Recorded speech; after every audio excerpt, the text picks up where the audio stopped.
All right, and we are live with another special NXT Takeover Brooklyn review tonight on this August 22nd, 2015, the night before SummerSlam. I'm your host, as always, Tony, with my co-host, just one of us tonight, the bizarre one, Dave. How you doing tonight, Dave? I'm doing awesome. Awesome show tonight. Yes, indeed, it was. There was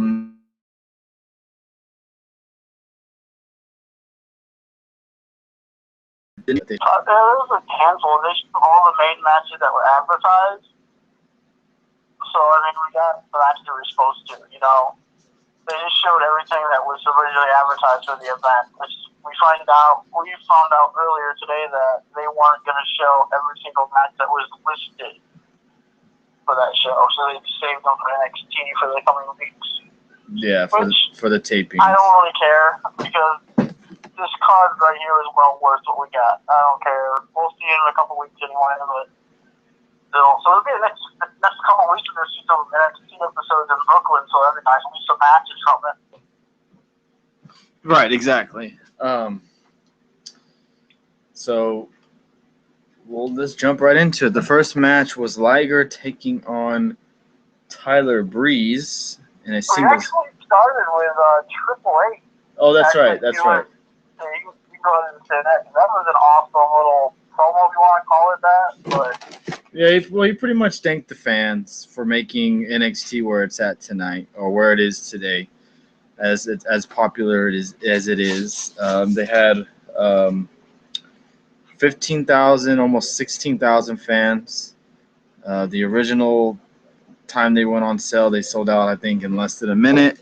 And then they opened up additional 200 seats, I think, this weekend or yesterday, and they sold out in about 20 seconds. So it was definitely. this show tonight was even how Triple H started the show. It had very similar to ECW with Paul Heyman doing like his one night stand promo at the beginning of the ECW paper. It had a lot of that feel to it, and the show. We'll get to it. The show was awesome. Yes. He did announce also that there's going to be a NXT overseas tour and that they're going to go to England. So I'm gonna expect some, hopefully, some tapings there. That'd be pretty cool. But anyways, let's jump into the Takeover special tonight, where we saw Liger take on Tyler Breeze in a singles match to open the show up. Liger ends up taking the win in a pretty good, solid opening match where I think Liger got more offense than Tyler Breeze, and I was kind of shocked to see Liger win, but I don't think he's ever lost. I mean, at least since the last few weeks or last few months, I've seen him wrestle on TV. Like you see him on ROH just a few months ago, and he won that match too. And it's like, okay, I do wonder if that really is the same Liger, you know? I highly doubt it. But I mean, Because we both recently watched a WCW pay per view where they did New Japan, where it was a Starcade, New Japan versus WCW, and this one guy they said on there, he used to wrestle as Liger when he first started coming out, just to get noticed. So I mean, I just wonder if they're using other stars under the Liger mask. right?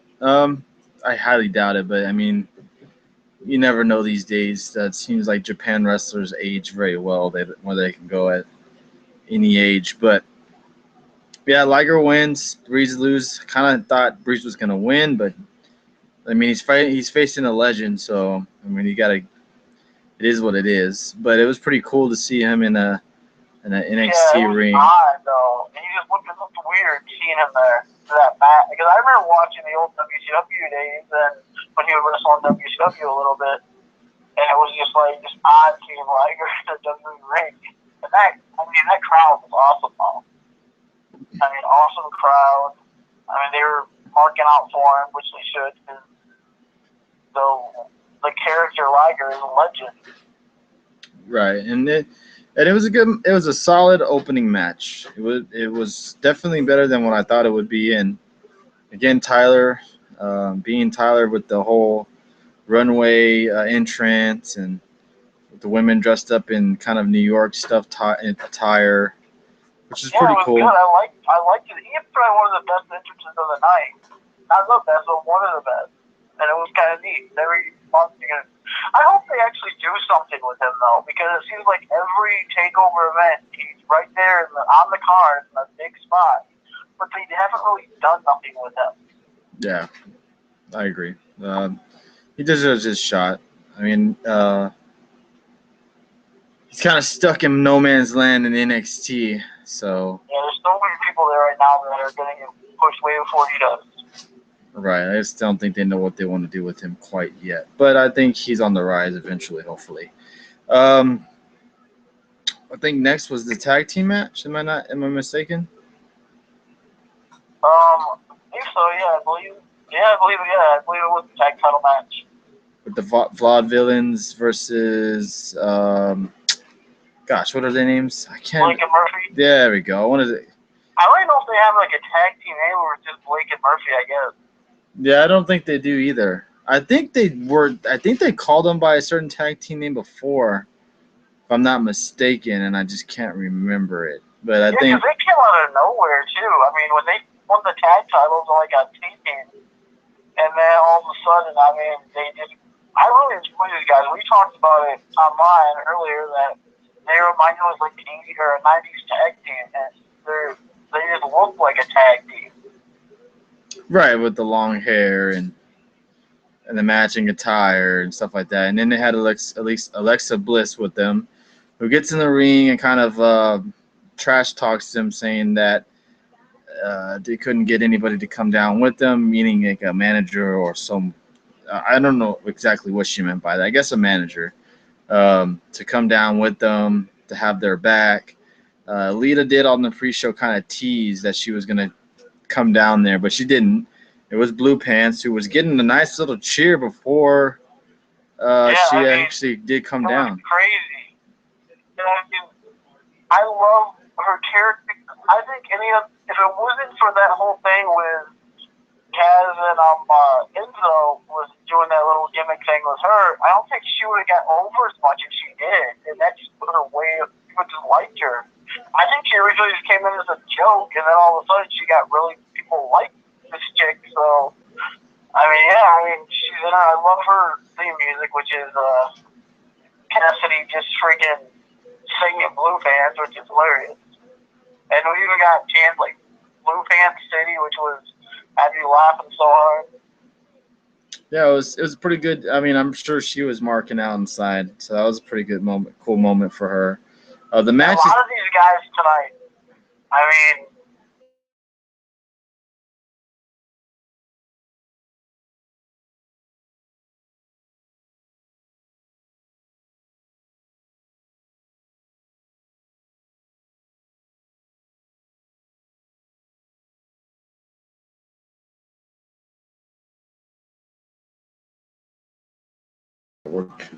network, experience network difficulties. oh, Oh, there. I'm sure. I don't know. I'm still live, so I don't know what that meant. oh, Um, yeah, it was pretty good, solid tag match. Flaw Villains end up getting the win without any help. It was just a solid one-on-one, a two-on-two tag match. Blake and Murphy kind of were off their game, so to speak. How they kept mistiming things and hitting each other and stuff like that. So that was a pretty cool way of you know showing that they weren't all on their game tonight. I do expect the rematch. Also, after the tag match, Dusty Rhodes. Gosh, I'm sorry about that. William Regal announced that there will be a tag team tournament. It's like it's dedicated to Dusty Rhodes. they Um, called it, I believe, like a Dusty Rhodes Tag Team Tournament. right, and it's gonna start. I think September 2nd, I believe he said, and it's going to end October 7th on the next NXT Takeover special. I guess the winners of that get to face the champs. I don't know about the same night, but I guess eventually. I'm gonna assume that they'll be the number one, unless the tag team champions are involved in the tournament. So, I mean, you never know. Yeah, I was saying, but you never know. I mean, they could do something like that. Right. That means really WWE is right now. They really set focus on the divas or the women, and now it seems like they're going to focus really on the tag teams. Now, I wouldn't be surprised. I don't know if this is going to happen or not, but if we get to see Blake and Murray actually get called up to the main roster, because tag teams are really slim on the main roster right now. Yeah, I wonder if any of the main roster tag teams will be in this tournament. Yeah. So we got that match, which I thought a lot of people came in there with kind of low expectations because I know everybody wanted Enzo and Cassidy to be in there.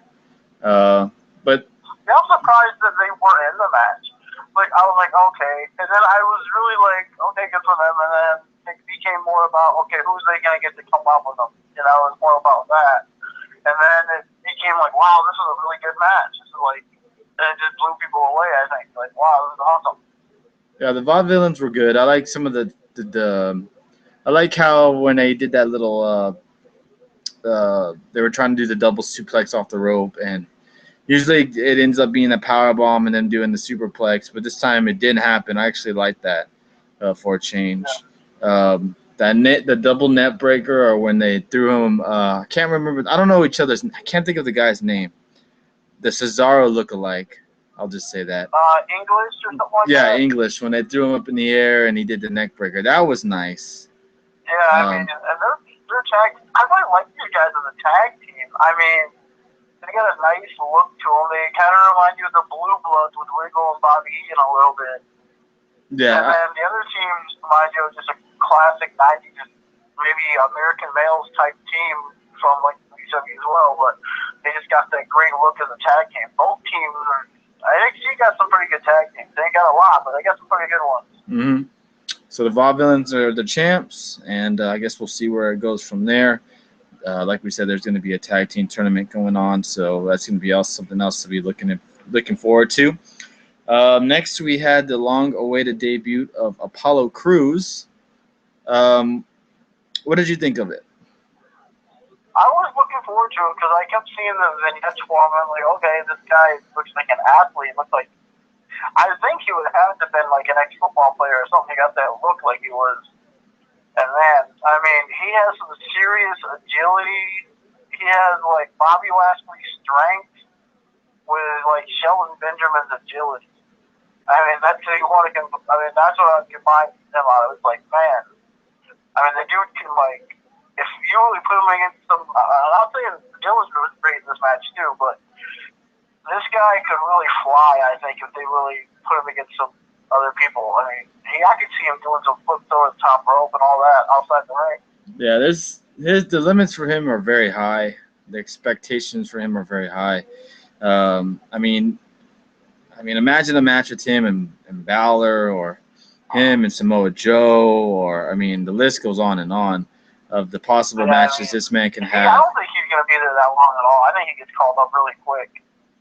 Yeah, and I'm not sure if that's going to be his main finisher, that little power, the... Moonsault, yeah, I don't know. I think I was looking for, like, I know he won't do it, but he would be perfect if he had, like, the spear as his finisher, I think. Right. But it won't because Range uses it. But, I mean, he needs, like, a power finisher, I think. I think he'll probably end up doing a different high-flying move. But he could do something, a splash or something like that, I guess. But I would just like him to have a high-impact power finisher because he can probably pick up anybody. Yeah, he's very strong, very powerful. I mean, that moonsault he did, the height he got on that was crazy. I mean, Jesus. Yeah. So just standing on the ground and jumping, I mean, damn. Well, if he did it, like, from the top rope, it would be really good, too. Mm-hmm. So, impressive debut. I mean, it wasn't like anything spectacular or anything. It was... he didn't squash the guy or nothing. I mean, it was like maybe 5-8 minute match. And Ty Dillinger, I mean, he didn't just go out there and get jobbed. I mean, he put on a good match. That guy was impressive, too. Right. So, looking forward to seeing more matches with Apollo, and hopefully Maybe he gets in some kind of feud with someone. I wouldn't mind seeing him face like Corbin or something like that. That'd be pretty cool. See him. I'd see how actually strong this man really is, because man, he is very impressive with his strength and all that. Next, speaking of Corbin, we had Samoa Joe taking on Baron Corbin. I thought this match was.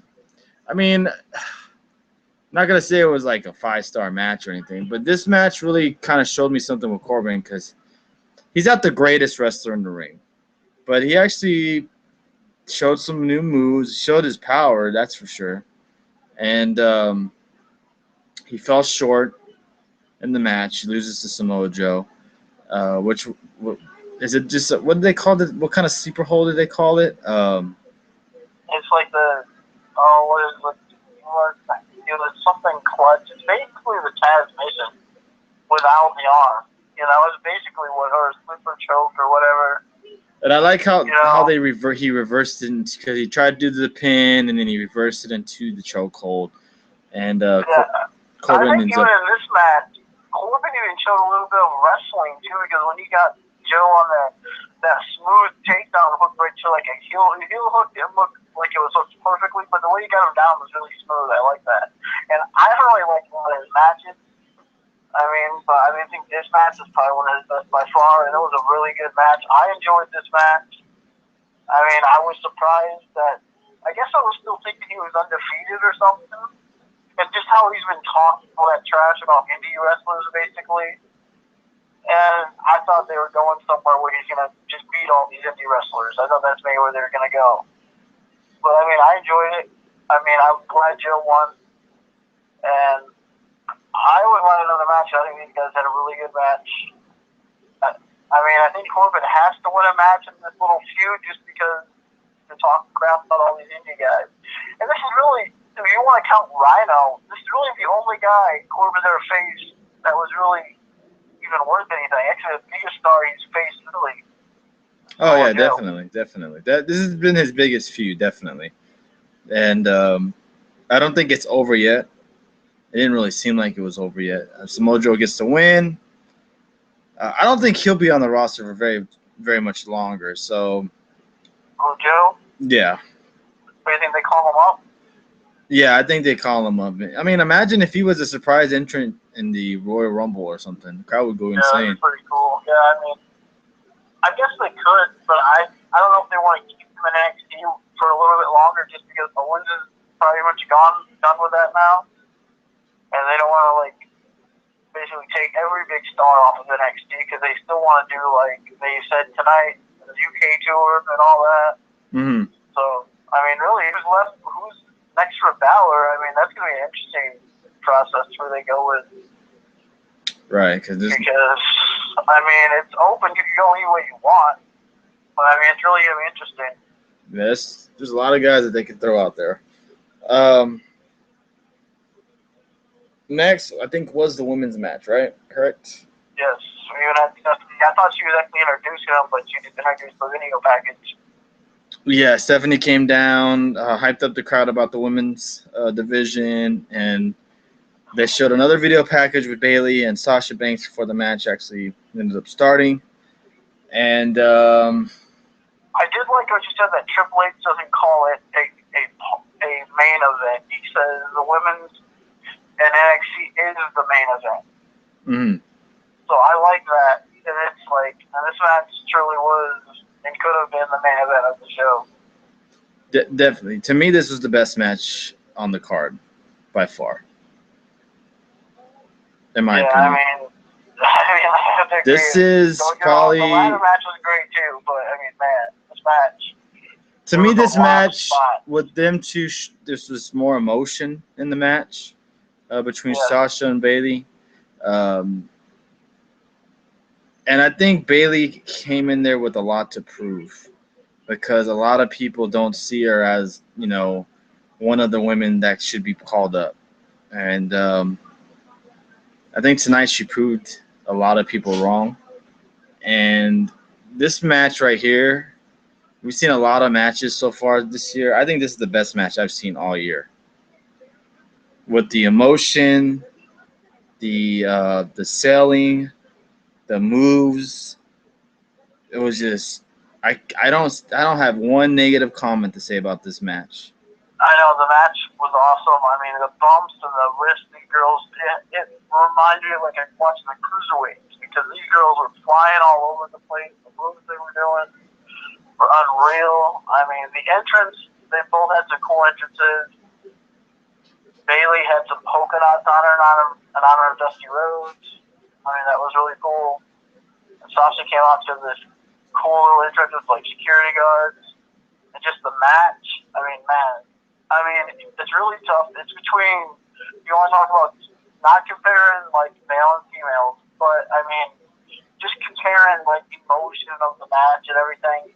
It's right up there with Sami Zayn and Neville. And Sami Zayn was really the same thing. I mean, it really was. I mean, it's really close to say which was more emotional than more. I still think Sami Zayn's was more just because of everything he went through. But I think this is right up there too. And I mean, this match, Sasha just falling off the top rope, and I thought, and then you basically power bombed to that suicide plunger or whatever it's called, flip basically. It's like, man, they actually wrestled, and actually Sasha worked on her broken hand and tried to hurt it more, and you don't see that anymore in wrestling today. You just don't see people working on a body part. You just don't see it. And it's like, that's what's missing from a lot of storytelling, and this match told a great story. Yeah, the last 5 minutes of that match was insane. The Hurricanrana, yeah, that was crazy. And that suplex, that Bayley to belly suplex, felt like it had so much emotion and power in it. And the crowd was so respectful of these two girls, and they freaking just went nuts for this match. Right. Bayley ends up getting the win. She's a new NXT championship. Do we see a rematch with Sasha? Maybe. Well, after the match was just awesome because you had Charlotte, Becky, and you had Sasha all get in the ring together. And they all just hugged and they put up their 4 beers like because they're the 4 horsewomen. And that's why I would have loved to see these Becky, Sasha, and Becky all become as together as a unit just because they have that history together as the 4 horsewomen and just all being friends and trying to make the division better or women's division better than they have. And I wonder if it's going to play onto the main roster a little bit. I mean, you know how they're all just standing in the ring together. Yeah, I mean, it's their own little curtain call, and I mean, people can hate on it all they want because they're in a feud on the WWE and the main roster, but it made sense because it reminded me a lot of the Click thing. Right. When Triple H got in trouble for going out there and showing unity with guys, it was kind of like that where they all just stood in the ring and they just had Sasha had a great match. They were all hugging and all that and stand there together. So I wouldn't mind it turning something where they're just a team now. Right. I mean, maybe eventually. They want Bayley up in the main roster because she deserves to be up there. Maybe eventually down the line we'll see it. I mean, it's not going to happen anytime soon, I don't think, especially since Bayley won the title. I mean, who's she going to I don't know who she's going to face. I think Sasha gets a rematch, though. Yeah. Because even when Owens lost at Tokyo, they wanted to give him the rematch and just get another match out of it. Yeah, definitely expect to. I mean, if they main event the next Takeover special, I would not mind at all. Yeah, I mean, I was going to say this earlier, but, I mean, I would watch a women's takeover, just the women. If they had a 2-hour women's takeover special, I would watch that like crazy. Mm-hmm. I agree. Because the women down there are just awesome. I agree. Definitely, I would say a match of the year candidate. That's for sure. Yeah, I mean, it's one of. I can't think of a better women's match I've ever seen, honestly, because you haven't seen too many in the W in the past 10 years. And I mean, I'm just going W, I'm not going anywhere else because there's not a lot of women wrestling that's even given time anymore. And I mean, Trish and Lita were great, and I'm not going 80s and all that. I'm just going but I mean, this is up there. It's not even better than some attrition leader matches or even Mickey James Trish matches. Because these girls went out there and did everything that guys do. That's what Sasha even said. They want to prove that they're just as good as the guys. And you could tell when Sasha was standing over the ring before the match started, she was like holding back like tears because they were in this spot. And she's even said on the Talk is Jericho interview where before every big match they go on a takeover special, she cries before she goes out there because she can't believe that they're doing this. Right, and it was a very emotional match, and I just think it all aspects of a wrestling match. It hit every one of them, and I mean I might go watch it again. It was that good. Yeah, I mean the match was awesome. I mean, it had, like you said, it had everything. It had a great underdog story. It had a great dominating women's champion. It had a great. Looked like it was over. I mean, the bank stick was on. I thought the match was over. I was like, oh, she's gonna tap out, and then she got out of it. Then she reversed it and put her in her own move. I was like, oh, and it was just crazy. I mean, this match. I mean, delivered and then so. This match alone was worth my $10 this month. Oh, that's for sure. We still got SummerSlam tomorrow. Yeah. Good luck with that. Yeah. Good luck SummerSlam. Because I don't see one match. I guarantee you, there's going to be some matches where like, oh man, like Orton and Sheamus, another match that we only care about. But there's not one match on this card that I didn't care about. So I loved every match. Yeah, there may be one or two matches that will be better than Sasha and Bayley tomorrow night. Maybe 3. I don't think it's better, but I mean, because you gotta have. I don't know if there's a match on SummerSlam tomorrow that has the emotion and has everything that match has. Well, I mean, maybe Undertaker Brock, but that's not going to be a great match. Kind of wrestling match. In that, and like that kind of like wow, it's really taking you on the edge of your seat. Like wow, this is a classic wrestling match. But right. I'm not here to talk about NXT versus WWE, which it needs to be really because Triple H just needs to run the whole damn thing. I mean, jeez. For real. Main event time, which was Finn Balor taking on Kevin Owens in a ladder match for the NXT title. Man, props to Kevin Owens for fighting tonight and then going tomorrow. And I hope he doesn't wrestle the first hour. I mean, gosh. The bumps this guy took on that headbutt, and then he just fell on the ladder. Ouch! And then the back body drop, and then he freaking did another move on it. And I was like, geez. I mean, Balor is not going to be wrestling for a few weeks anyway. Yeah, I mean, Owens took a pretty good beating on that ladder tonight, and here he has to go out there tomorrow night and wrestle. I mean, I hope this opens up some guys' eyes in the back. Yeah, AKA Vince McMahon. A lot more than he's getting.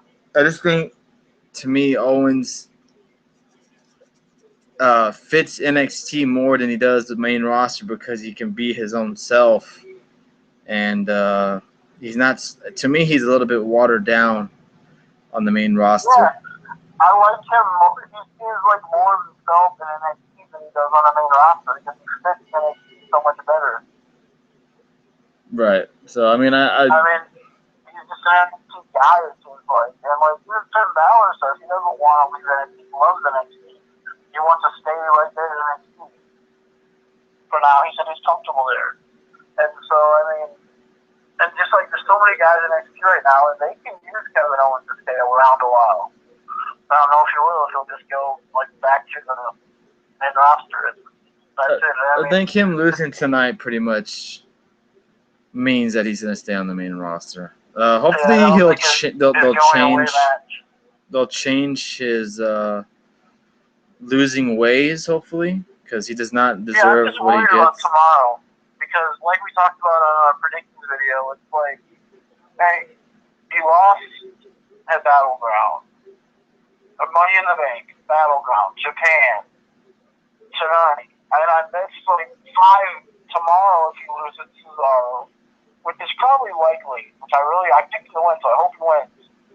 But it's like, it'll be like 5 straight big pay-per-view matches that he's going to lose.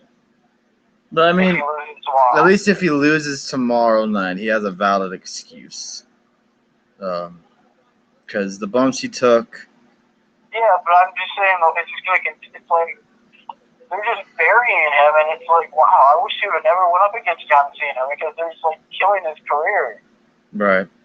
I just hope this match opened up some eyes for Vince or whoever creative. Because I know Triple H doesn't have much to say on the main roster.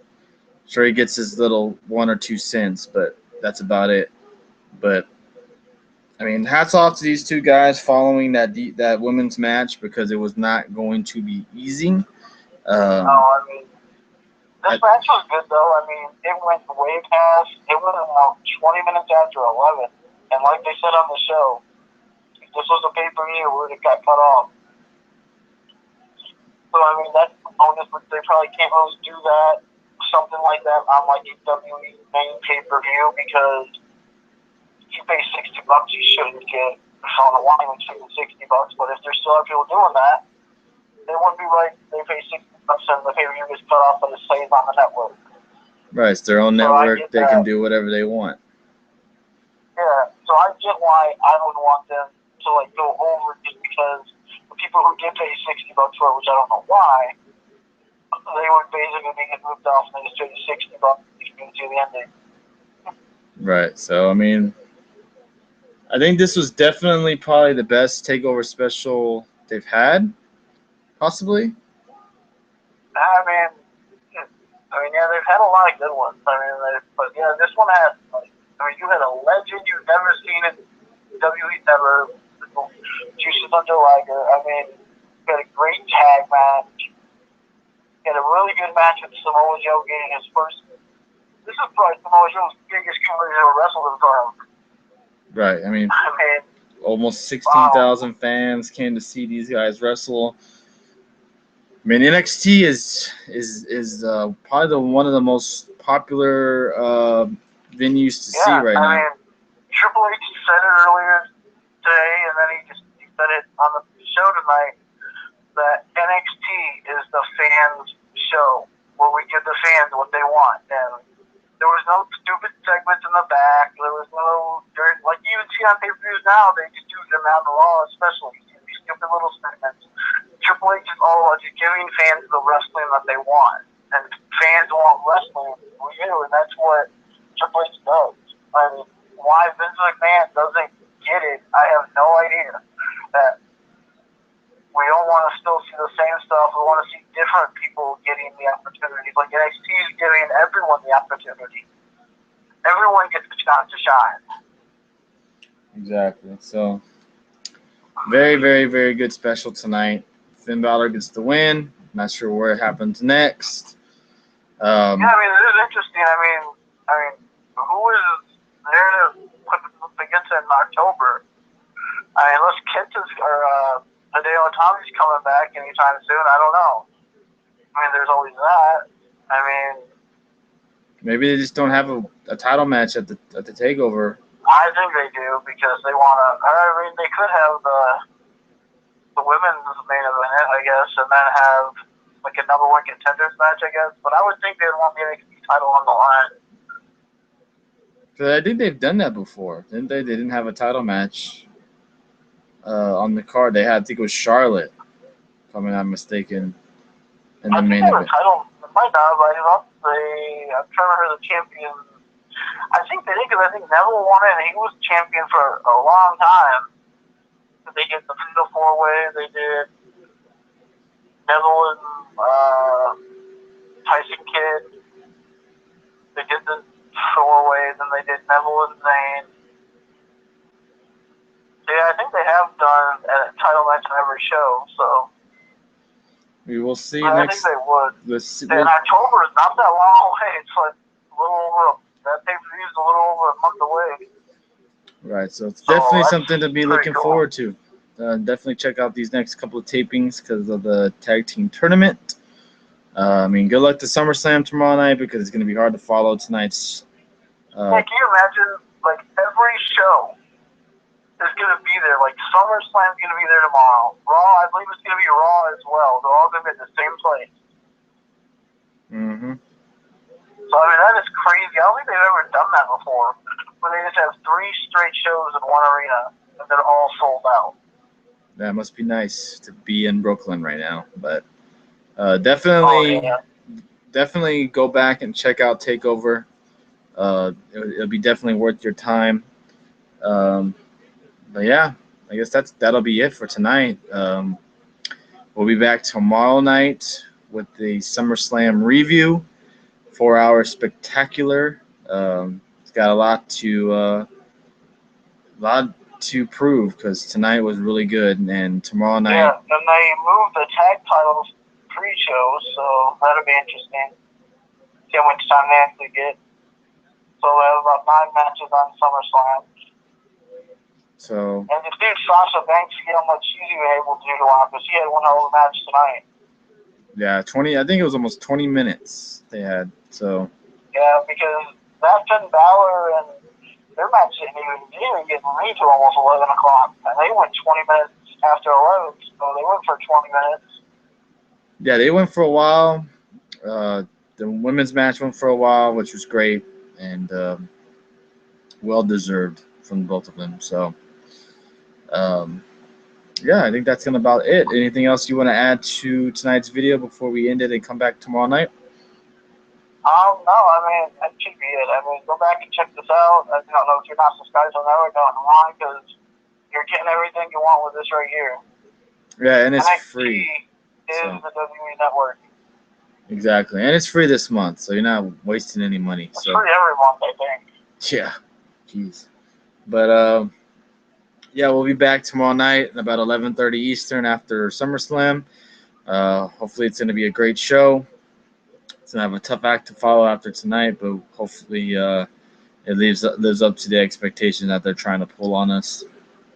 And that's about it for tonight. Thank you, everybody, for watching. Definitely go back and watch the Sasha Banks and Bayley match, one of the great matches of the night and maybe of the year. And we'll be back tomorrow night to discuss SummerSlam. Appreciate it, everybody.